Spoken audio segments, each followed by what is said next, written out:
Most people take supplements for one reason, to protect their health. But what many people don't realize is that some of the most popular supplements out, they may be doing more harm than good. I'm Dr. William Lee. In today's video, I'm going to walk you through the 5 most popular supplements that I recommend stopping and what to do instead. The first supplement that we're talking about today is potassium supplements. Potassium is essential. Okay, your heart depends on it, your muscles use it, your nerves need it to send signals, and potassium plays an important role in blood pressure control. So when people hear that potassium helps lower blood pressure, they assume more is better, but that's where the problem starts. Unlike potassium from food, potassium supplements deliver a concentrated dose all at once. And for some people, that can be dangerous. Here's why. Many blood pressure medications already raise potassium levels. These include things like ACE inhibitors, ARBs, and potassium-sparing diuretics.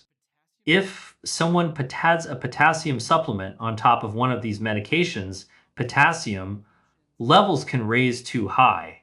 Um, High potassium doesn't just cause mild symptoms. It can cause heart rhythm problems, muscle weakness, and in severe cases, cardiac arrest, better known as your heart completely stopping. And the scary part is you may not feel anything at all until something serious happens. Okay, now this doesn't mean that potassium supplements for everyone is bad, as in certain patients for blood pressure control, I do recommend taking potassium. But the thing I try to push more often is that potassium from food is better than potassium from supplements. Foods like beans, bananas, leafy greens, avocados, and potatoes. These deliver potassium slowly along with fiber and other nutrients that help regulate the body properly. The bottom line is this: potassium is important. Potassium supplements can be a little risky, and potassium from food is the safer choice for most people.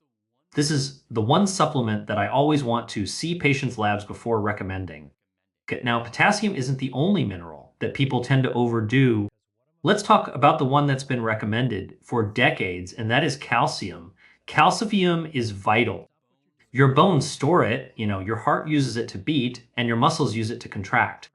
Now, as we mature in life, bone loss becomes a real problem, especially for older adults and postmenopausal women. So it feels logical to take a calcium supplement, but here's the part many people don't realize. When calcium comes in the form of a pill, it enters the bloodstream very quickly. The sudden rise in blood calcium appears to increase the risk of calcium settling where it doesn't belong, including the inside of artery walls. Multiple large studies have shown that people taking calcium supplements had higher rates of heart attacks compared to those who didn't. The risk seems even higher when calcium is taken without enough vitamin D. This does not mean that calcium is harmful, but it means, once again, the source matters. Calcium from food is absorbed slowly and steadily, whereas calcium from supplements arrives like a surge, and arteries don't do well with surges. Foods rich in calcium include dairy sardines, leafy greens, and fortified foods. Right. These come packaged with other nutrients that help calcium go where it's supposed to go, into the bones and not the arteries. The bottom line is this, calcium is essential. Calcium supplements are often the problem, and calcium from food is significantly safer. For most people, food first is the better strategy. Supplement 3 is one that most people start taking without ever checking their labs in the first place, and that's iron. Iron carries oxygen to your blood. Without enough iron, people feel tired, weak, and foggy. So iron supplements are easy to reach for, but iron, like much of human physiology, follows what we call the Goldilocks principle. Too little iron causes problems, but too much iron also causes problems as well. The body works best when iron levels are just, right? Excess iron increases oxidative stress, inflammation, and causes damage to organs like the liver and the heart. Okay. And unlike some minerals, the body has no easy way to remove extra iron. So, when levels get too high, iron will build up over time. Now, the key thing that I want you to take away from iron supplements is this: most adult men and postmenopausal women do not need extra iron unless a deficiency is proven. How do we prove that a deficiency is there? By getting blood work, taking iron for just in case, or because you're feeling a little bit tired can do more harm than good. Again, like everything we've talked about so far, iron is much safer if it's taken in from food sources. The best sources of iron from food are from animal sources like red meat, because the iron is absorbed more efficiently. Plant sources can work, but absorption is slower. Now, there are people who absolutely need iron supplementation, and these are usually pregnant women, you know, people with heavy amounts of blood loss, and individuals with certain digestive conditions. The bottom line is this, iron is essential. Extra iron can definitely be harmful, and supplements should only follow lab confirmation of iron deficiency. Now, let's talk about the supplement that was once prescribed to fix bad cholesterol. Supplement number 4 on our list is niacin, also known as vitamin B3. Niacin used to be very popular in heart care. It lowers LDL cholesterol and it can raise HDL cholesterol. And on paper, this looks wonderful. But there's one major problem. When researchers looked at actual outcomes, niacin didn't reduce heart attacks or strokes, and it came with some real side effects. High doses of niacin increases the risk of liver injury, worsening blood sugar control, right? And generalized flushing. In other words, it improves lab numbers, but it doesn't actually improve health outcomes. This is actually such an important lesson. Lowering a number on paper doesn't mean lowering real world risk. I'll say that again, and I try to emphasize this to my patients, is that I am treating the person in front of me, not just their lab values. Too many times, it's easy to get caught up in the numbers and not looking at the person in front of you.